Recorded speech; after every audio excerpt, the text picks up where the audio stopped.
So sir ఇంకోటేంటంటే GST ఇంతలా పడిపోవడానికి కారణాలు ఏముంటాయి అంటారు? ఇంకోటేంటంటే ఆంధ్ర రాష్ట్రంలో లాస్ట్ 2 నుంచుంది. అది కూడా -6లో పడిపోయినట్టు మనం చూసాం గదా! ఎందుకు దానికి రీజన్ ఏమై ఉంటారు? రీజన్ అంటే sir they will be some ongoing things అంటారు సార్ ఎప్పుడైనా సరే. మనం వ్యవసాయ ఆధారిత దేశం, వ్యవసాయ ఆధారిత రాష్ట్రం. ఈ వ్యవసాయ ఆధారిత రాష్ట్రం, వ్యవసాయ ఆధారిత దేశంలో వ్యవసాయానికే మనం గండి పడితే ఫసల్ బీమా కానీ, నిన్న డిఏపి గురించి మనం పెరిగిన రేట్ ఎంత చూశారు కదా. నిన్న కేంద్ర ప్రభుత్వం ఫుడ్ డౌన్ చేసి నిర్ణయం తీసుకోకపోతే రైతులు పడే మానసిక సంఘర్షణ, వాళ్ళకి సరైన టైంలో గిట్టుబాటు ధర ఎవరు, ఎరువులు ఎవరు, విత్తనాలు ఎవరు, ఇవన్నీ బాధ్యతలు అయినప్పుడు మీకు ఇన్కమ్ వచ్చే మార్గం మూసుకుపోతుందా తెరుచుకుంటుందా? మీరు గమనిస్తే దేశం మొత్తం మీద నేను మొన్నటి నుంచి మొత్తుకుంటున్నాను, లడాఖ్తో పోటీపడి లడాక్ కన్నా ముందున్నారు. అది కూడా ఎంత, జాతీయ స్థాయిలో 8% గ్రోత్ సంతరించుకుంటే ఆంధ్రప్రదేశ్ -6%. సరే ఇంత సంపద సృష్టిస్తామని చెప్పే దగ్గర అప్పులు 1,13,000 కోట్లు అప్పులు చేశారు ఇప్పటిదాకా, ఇంక్లూడింగ్ అమరావతికి వెళ్ళి ప్రణాళికలు చూసుకుంటే. అంటే ఒక ఫైనాన్షియల్ ఇయర్ కంప్లీట్ కాకముందే 1,13,000 కోట్లు అప్పులు చేసి కూడా ఒక సంక్షేమం అంటే మనందరి సంగతి వదిలేండి, రైతుకి ఇవ్వాల్సింది కూడా రూపాయి డబ్బులు ఇవ్వకుండా. ఇప్పుడు మీరు చూసుకుంటే ఇది లక్షద్వీప్ ఉంది, గతంలో 2 crores ఉండేది, ఇప్పుడు 4 crores అయింది. 4 crores కల్లా మళ్ళీ పడిపోయింది. ఎందుకు పడిపోయింది? ఆ మలేషియా బిజినెస్ చెడగొట్టడానికి నరేంద్ర మోడీ గారు అక్కడికి వెళ్ళారంటే మలేషియా దౌత్యం రాగానే మన దేశానికి జీడిపి ఎలా పడిపోయిందో చూడండి లక్షద్వీప్లో. మళ్ళీ ఎక్కడేసిన గొంగలే అక్కడే. ఒకసారి నరేంద్ర మోడీ వెళ్ళి అడవాడు చేసిన పాపానికి ఒక జీడిపి పర్యాటక శాఖ పెరిగి ₹4 డబ్బులు వచ్చారు, కానీ టక్కన మళ్ళీ మలేషియా ప్రెసిడెంట్ వచ్చి ఇక్కడికి వచ్చి సమన్వయపరచుకోగానే వదిలేశారు. Same scenario. ప్రభుత్వం మారిందని చెప్పి ఆ ప్రభుత్వాన్ని ఆపాదించుకుంటూ మాట్లాడి ప్రాథమికంగా జిఎస్టీ కూడా కౌన్సిల్లో వచ్చి మనకి ఎంత కంట్రిబ్యూషన్స్ ఉన్నాయి మిగిలిన రాష్ట్రాలను చూసుకుంటే మరీ ఇంత మెజరబుల్ పర్ఫార్మెన్స్ ఇస్తే ఎట్లా అండి? ఇప్పుడు ఆన్ గోయింగ్ థింగ్సే కదా. ఒక ఇండస్ట్రీ ఉంటుంది, దానికి కట్టే జిఎస్టీ కాన్స్టెంట్. ఒక అగ్రికల్చర్ సెక్టర్ ఉంటుంది, దాని మీద ఈల్డ్తో వాళ్ళు కట్టే జిఎస్టీ కాన్స్టెంట్. ఇవన్నీ కనబడుతున్న దగ్గర ఆన్ గోయింగ్ ప్రోగ్రామ్స్కి డిస్టర్బ్ క్రియేట్ చేస్తారనేది తేటతెల్లం అవుతుంది కదా. ఇప్పుడు ఈ మాటకు వస్తే ఫస్ట్ జమ్మూ అండ్ కాశ్మీర్ ఉంది సార్, మొన్న 10 సంవత్సరాల పాటు ప్రెసిడెంట్ రూల్లోనే ఉంది కదా. ఈ ప్రభుత్వం వచ్చిన తర్వాత ఎవరు, ఒమర్ అబ్దుల్లా ప్రభుత్వం, లాస్ట్ డిసెంబర్కి 492 కోట్లు ఉంటే ఈసారి 547 కోట్లు వచ్చి 11% ఈల్డ్ పెరిగింది జిఎస్టీలో. సేమ్ ఇదే దాంతోపాటు పార్లకి వచ్చిన గవర్నమెంటే కదా ఇది. 7-8 నెలలు బట్టి 7 నెలలు నడుస్తుంది ఇది. 7 నెలలు బట్టి ఉన్నది ఎలా పడిపోతుంది సార్? 12% ఈల్డ్ ఉండేది జీడిపిలో ఆంధ్రప్రదేశ్ కంట్రిబ్యూషన్ దగ్గర 12% ఉండేది. ఎక్కడ పడిపోతుంది? మరి సంపద సృష్టిస్తామని ఏ రకంగా చెప్పారు? మరి అదే చెప్పండి సార్, అది కనుక్కోవాల్సిన ప్రశ్న అదే కదా. సంపద బదులు అప్పులు ఊబిలోకి నడుతున్న ఆంధ్ర రాష్ట్రం 1,13,000 కోట్ల అప్పులతో. జీడిపి కంట్రిబ్యూషన్స్ కూడా లేవు, జిఎస్డిపి కంట్రిబ్యూషన్స్ లేవు. ఆఖరికి జిఎస్టీ కూడా రాష్ట్రానికి రావాల్సిన వాటాలు తెచ్చుకోవడానికి కూడా మన ప్రతిభా పాఠవాలతో ప్రదర్శించవలసిన దగ్గర కూడా మెజరబుల్ పర్ఫార్మెన్సెస్ ఇస్తుంటే ఓకే. రాష్ట్రం మొత్తం తీసుకున్న జిల్లా స్టేట్స్ అన్ని తీసుకుంటారండి.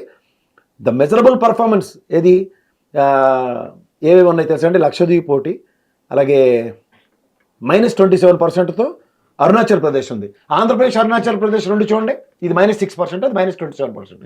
వీళ్ళిద్దరు ముఖ్యమంత్రులు నిన్న రిలీజ్ చేసిన దాంట్లో టాప్ 1లో చంద్రబాబు గారు, టాప్ 2లో అరుణాచల్ ప్రదేశ్ ముఖ్యమంత్రి ఉన్నాడు. అంటే వాళ్ళు ఇండివిజువల్ సంపద సృష్టించుకోవడానికి ఉన్న శ్రద్ధ రాష్ట్ర సంపద సృష్టించడానికి ఎందుకు లేదు? పక్క జమ్మూ అండ్ కాశ్మీర్ నిన్నకాక మొన్న పుట్టిన పసిపిల్లే కదా సార్, దాని జీడిపి ఎందుకు కంట్రిబ్యూషన్స్లో ఎక్కడ ప్రాబ్లం రావట్లేదు జిఎస్టీలో? ఇక్కడికి వస్తే ఎందుకు వస్తున్నాయి? ఇంత అపార అనుభవం ఉన్న చంద్రబాబు గారు కదా. అవును. సో ఇది ప్రజలు గ్రహించగలిగితే చాలు. ఓకే. 1.76 lakhs crores కలెక్ట్ చేసింది సార్ ఈ ఇయర్, ఈ ఫైనాన్షియల్ ఇయర్కి జిఎస్టీ. అంటే టోటల్ కలెక్షన్ 7.5% పెరిగింది. ఇక్కడ -6%.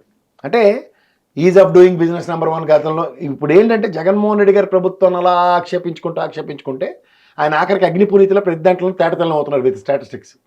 What he has done is nothing but a wonder for his 5 years tenure. Sir ఇప్పుడే మీరు చెప్పారు what he has done wonder, మంచిగా చేశారు 5 years tenure అని చెప్పేసి. మరి ఇదే చంద్రబాబు నాయుడు గారు లాస్ట్ 5 yearsలో విధ్వంసం చేశారో, ఏదైతే అమరావతిని, పోలవరంని లాస్ట్ గవర్నమెంట్ సరిగా పట్టించుకోలేదని మరి ఏ విధంగా చంద్రబాబు నాయుడు గారు చెప్పారు సార్? ఇప్పుడు అమరావతి విధ్వంసం మాటకు చెప్దాం. సెక్రటరియట్ అక్కడి నుంచి తరలిందా? అసెంబ్లీ తరలిందా? హైకోర్టు అక్కడి నుంచి తరలిందా? అసెంబ్లీ అక్కడే ఉంటుందని చెప్పారు. అన్నీ అక్కడే ఉన్నాయి కదా సార్. ఏం విధ్వంసం జరిగింది అమరావతికి? మరి ఎందుకు జగన్మోహన్ రెడ్డి గారు వైజాగ్ క్యాపిటల్ మరి వినలేదా? మీరు చంద్రబాబు నాయుడు స్టేట్మెంట్ వినలేదా? అసెంబ్లీలో ఆర్థిక రాజధాని కింద విశాఖపట్నం ఉంటుంది అన్నట్టుగా ఫైనాన్షియల్ క్యాపిటల్ ఇంగ్లీష్లో చెప్తే అది అర్థం తెలుగులో అది అప్పటి నుంచే చెప్తున్నారు కదా సార్. మరి చెప్తున్నా, ఆయన చెప్పింది ఈయన చెప్పాడు జగన్మోహన్ రెడ్డి. ఇప్పుడు ఈజ్ ఆఫ్ డూయింగ్ బిజినెస్కి అక్కడ వెసులుబాట్లు ఉన్నప్పుడు, సముద్ర తీరం ఉంది, ఎక్స్పోర్ట్ మాన్యువల్ పెరుగుతున్నప్పుడు 90,000 కోట్లు ఎక్స్పోర్ట్లు చేసిన తెలుగుదేశం గవర్నమెంట్ జగన్మోహన్ రెడ్డి గారికి ఇచ్చిన 1,58,000 కోట్లు పైచిలక ఎక్స్పోర్ట్లు జరుగుతున్నప్పుడు విశాఖ వేదికగా జరగక ఇంకెక్కడ జరుగుతాయండి? అంటే జగన్మోహన్ రెడ్డి గారు, చంద్రబాబు నాయుడు గారు ఫినాన్షియల్ క్యాపిటల్ అని చెప్పారే కాబట్టి సెక్రటేరియట్ అక్కడ తల్ల వెళ్ళిపోదని ఎప్పుడూ చెప్పలేదని అంటున్నారు. జగన్మోహన్ రెడ్డి గారు వచ్చిన ఈ డిసెంబర్లోనే 3 క్యాపిటల్స్ అని ఇష్యూ చేశారను, అందుకని మొత్తం 3 ప్రాంతాలకి చిచ్చు పెట్టడం నాకు ఇష్టం లేదని చెప్పేసి ఇదే 3 ప్రాంతాలకి చిచ్చు పెట్టారని వీళ్ళందరూ టీడీపీ రేపు బెంచ్ ఉంది సార్, కర్నూలులో బెంచ్ వస్తుంది, హైకోర్టు బెంచ్ వస్తుంది, సుప్రీంకోర్టు బెంచ్ వస్తుంది. ఎగ్జాంపుల్ చెప్తున్నా, అక్కడ కర్నూలు న్యాయ రాజధానిలో మాట పెట్టుకున్నారు అనుకోండి, దానికి ఏమవుతుంది? అది అమరావతిలో హైకోర్టు ఉంది కాబట్టి బెంచ్ ఇక్కడే ఉండని అడుగుతాడా? ఎవరు అడుగుతారు సార్? ఒక మాట 3 ప్రాంతాల అభివృద్ధి అన్న దగ్గర 3 రాజధానులను నోరు చేరాడు ఈయన అన్నదా టెంపరీ బిల్డింగ్లని ముందు నుంచి అన్నాడు కదా. మరి అది తప్పుగానప్పుడు ఈయన ఒక 3 రాజధాని అంటే తరలు వెళ్ళలే కదా, దానికే కదా రిట్ ఆఫ్ మెంబర్స్ తీర్పు కూడా వచ్చింది కదా మనకి. ఇంకా పాచెంతకే పచ్చ నూరుకుంటానంటే ఎవడేది చేస్తారు సార్? ఫస్ట్ నుంచి అమరావతిని స్టిక్ ఆన్ అయి ఉన్నారు కదా, పోనీ స్టిక్ అని ఉన్నారు కదా. మరి కేంద్ర ప్రభుత్వం నుంచి గైస్ట్ ఎందుకు ఇప్పించలేకపోతున్నారు సార్ అమరావతి శాశ్వత రాజధాని అని? నిధులు ఇప్పించారు కదా. ఏం నిధులు ఇచ్చారండి? మీరు కూడా జర్నలిస్టే కదా సార్, నిధులు ఇచ్చారు. 5 పేపర్లు చదువుతున్నట్టుకున్నా, నిధులు కాదు సార్ అప్పులు, అవి నిధులకి అప్పులు దాడి తీసుకోండి. నిధులు అంటే గ్రాంట్ల రూపంలో ఏమైనా ఇస్తే అదే కేంద్ర ప్రభుత్వం మన మీద ఇలా బ్రహ్మాండంగా ప్రసన్నం అయింది అనుకోవచ్చు. కేంద్ర ప్రభుత్వం సహాయ సహకారాలతో అంటే మీరు అడుక్కోండి, మీకు ఇవ్వకపోతే మేము పూచీకత్తు వస్తాం. అలా మార్గదర్శి చిట్టి ఫండ్ చూడండి, చిట్టి పడితే ప్రభుత్వ ఉద్యోగ సంతకం పెట్టినట్టు మర్కంటైల్ బ్యాంక్ నుంచి, ఏషియన్ మర్కంటైల్ బ్యాంక్ నుంచి, వరల్డ్ బ్యాంక్ నుంచి లోన్ ఇప్పిస్తామని. కేవలం అమరావతి కోసమే ఇప్పించారన్నారు కదా, అందుకని వాళ్ళు కూడా డిక్లేర్ చేసినట్టే కదా అని వీళ్ళు అంటున్నారు. అంటే ఏంటి, మీరు తాగునింతలతో కాలంగా మీకు నచ్చితే ఒకలాగా, మరి ధర్మపోవడ దీక్షలు ఎందుకు చేశారు? మరి అమరావతి రాజధాని అని చెప్పినప్పుడు మీరు ఎందుకు కోర్టుకెళ్ళి ప్రెసిడెంట్ గారిని కూడా కలిసి చంద్రబాబు నాయుడు గారు అన్ని వాళ్ళే మాడితే ఎలాగండి? నాకు అర్థం కదా. మరి ఏ రకంగా చంద్రబాబు నాయుడు గారు పోలవరం గురించి కానీ అమరావతి గురించి కానీ మరి రీసెంట్ గానే అన్నారు, 2 days బ్యాక్ అన్నారు. ఏ ఉద్దేశంతో అన్నారు సార్ ఆయన? ఏ ఉద్దేశం? ఇప్పుడు సార్ ఒకటి గుర్తుంచుకోండి, జిఎస్టీ ఎలా పడిపోయిందో చెప్పాం కదా, 6%. జీడిపి ఎలా కంట్రిబ్యూషన్స్ రాష్ట్రం నుంచి ఎంత మెజరబుల్గా ఉందో చూసాం కదా, మైనస్లో. ఇవన్నిటిని సరిదిద్దుకోవాలంటే ఏడ్ చేయాలి. చిన్నప్పుడు చూడండి, ఎరా స్కూల్కి వెళ్ళదంటే కడుపు నొప్పి వచ్చింది సార్, మోషన్స్ అవుతున్నాయి సార్. అలాగే ఎరా పక్కన ఎందుకు కొట్టు సార్, నా పెన్షన్ లాక్కున్నాడు సార్, నా మెండర్ లాక్కున్నాడు సార్, నాకు చాడీలు ఉంటాయి తెలుసు కదా. అదే జరుగుతుంది ఇప్పుడు. వీటి మీద మాట్లాడరా అమరావతిలో నిన్నగాక మొన్న నీతో పాటు అయినోడే కదరా భయ్, ఏంద్రా పరిస్థితి అంటే దాని మీద మాట్లాడకుండా జగన్మోహన్ రెడ్డి రాష్ట్రం విధ్వంసం చేసాడట. మరి 12% జీడీపీ కంట్రిబ్యూషన్ ఎట్లా ఉంది?